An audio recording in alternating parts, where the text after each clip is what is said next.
نحمدہ ونصلی علی رسولہ الکریم اما بعد فاعوذ باللہ من الشیطان الرجیم بسم اللہ الرحمن الرحیم۔ بعض کتابوں کے اندر کئی ایسے واقعات ہیں جو سن کر اور اس کو پڑھ کر انسان کے دل بہت نرم ہو جاتے ہیں۔ حضور پاک صلی اللہ علیہ وآلہ وسلم کے امت میں ایک شخصیت، ایک امام ایسے گزرے ہیں جس کو امام احمد بن حنبل رحمۃ اللہ تعالی علیہ کے نام سے یاد کیا جاتا ہے۔ ان کے متعلق ایک واقعہ ہے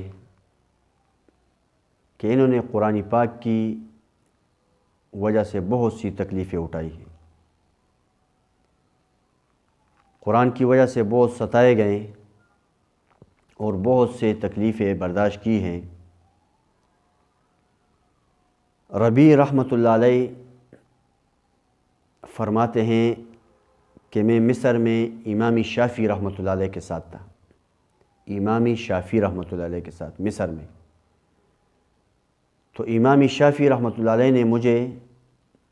ایک خط لکھ کر لفافے میں بند کر کے دے دیا اور کہا جا بغداد میں امام احمد بن حنبل رحمۃ اللہ علیہ کو یہ خط دے دینا۔ ربیع رحمۃ اللہ علیہ فرماتے ہیں کہ میں خط لے کر وہاں سے روانہ ہوا، مصر سے بغداد کی طرف سفر شروع ہوا۔ تو میں جب امام احمد بن حنبل رحمۃ اللہ علیہ کے ہاں پہنچا مسجد میں، تو صبح کی نماز سے وہ فارغ تھے، فجر کی نماز سے۔ تو میں نے سلام کلام دعائیہ کلمات کے بعد ان کو وہ خط دیا جو لفافے میں بند تھا۔ تو امام احمد بن حنبل رحمۃ اللہ علیہ نے کہا کہ یہ خط جس طرح بند آپ کو ملا تھا اس طرح بند میرے تک پہنچایا ہے؟ تو امام ربیع رحمۃ اللہ علیہ فرماتے ہیں ہاں میں نے کہا یہ اس طرح پہنچایا ہے جس طرح بند مجھے ملا تھا، یقین جانے مجھے معلوم نہیں اس خط میں کیا لکھا ہے۔ امام احمد بن حنبل رحمۃ اللہ علیہ نے لفافہ کھول کر خط کو پڑھا تو آپ کے آنکھ مبارک کے آنسو ایسے چلک پڑے جیسے بارش ہو رہی ہے، مسلسل آنسو آنسو۔ تو امام ربیع رحمۃ اللہ علیہ فرماتے ہیں کہ میں نے پوچھا حضرت اس خط میں ایسا کیا لکھا ہوا ہے کہ جس کو پڑھنے کے بعد آپ رو رہے ہیں؟ تو امام احمد بن حنبل رحمۃ اللہ علیہ نے فرمایا تمہیں معلوم ہے امام شافعی رحمۃ اللہ علیہ نے اس خط میں لکھا ہے کہ مجھے رسول اللہ صلی اللہ علیہ وآلہ وسلم کی خواب میں زیارت ہوئی ہے اور رسول اللہ صلی اللہ علیہ وسلم نے ارشاد فرمایا ابو عبداللہ احمد بن حنبل کو خط لکھو۔ ابو عبداللہ امام شافعی کا لقب ہے۔ اے امام شافعی تو امام احمد بن حنبل کو خط لکھ اور خط میں سب سے پہلے میرا سلام امام احمد بن حنبل کو لکھنا اور یہ پیغام دینا کہ اے امام احمد تم پر بہت سی آزمائش ہوگی لیکن تو نے جم کے رہنا ہے، جم کے رہو گے اللہ تمہیں بلند مرتبہ عطا فرمائے گا۔ ربیع رحمۃ اللہ علیہ کہتے ہیں کہ میں نے کہا امام احمد بن حنبل سے کہ حضرت یہ تو بہت اچھی بات ہے، حضور پاک صلی اللہ علیہ وآلہ وسلم جس پر سلام بھیجے اس سے بڑی خوشخبری کی کیا بات ہے؟ یہ تو بڑی خوشخبری کی بات ہے، اب میری مٹھائی تو بنتی ہے، یعنی آپ مجھے اس خوشخبری کی مٹھائی کھلا دیں۔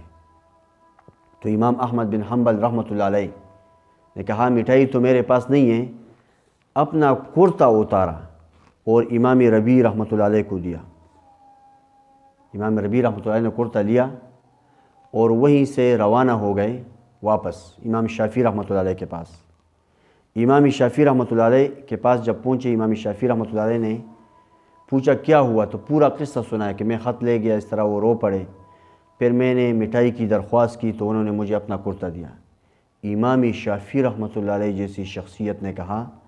اے امام ربیع میں آپ سے امام احمد بن حنبل رحمۃ اللہ علیہ کا کرتا تو نہیں مانگتا،